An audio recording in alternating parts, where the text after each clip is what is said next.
So I'm going to show you how to load labels on the Ishida scale. I'm going to pull out the cartridge. So I have a full roll in here.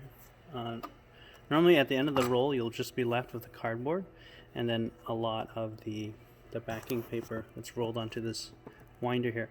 So you would need to take that off. So you pull on this tab and it locks downwards, depending on the orientation it is, but generally you pull on this tab, it locks in place, and then I'll just take this portion off.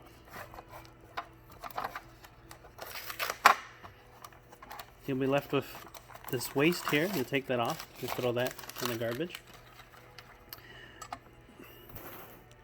Here you have a guide, okay, that comes down. That pretty much helps the label to prevent it from shifting.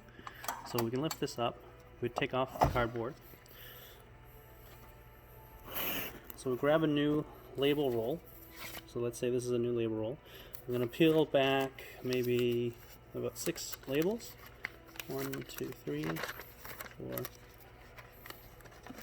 5, 6. Okay, we're going to put it onto the holder. Put the guide down. You don't want it crushing the label, just snug, so that it allows the label to spin freely. And now we're going to take this backing. We're going to go underneath the first roller. You can see that here. It goes underneath this roller here, on top of this metal one. It has to come over underneath the sensor, in between this black sensor. So I'm going to slide it right underneath there. So that's done. And we pull, just so one label is just right underneath there, right at the beginning. And this excess, we're going to slide it underneath here. Okay, we can tuck it in right over these rollers here. Okay, it has to go over this metal bar. And you can see it now, it's here. So now that it's here, we have our holder here. So we got to slide it in between in here, this holder. So we're going to slide the label in there. We can flip this closed, now it's locked. And we're going to spin it clockwise. Actually, I'm going to take off one more label here.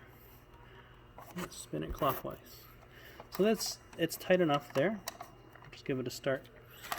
So now that's set in place.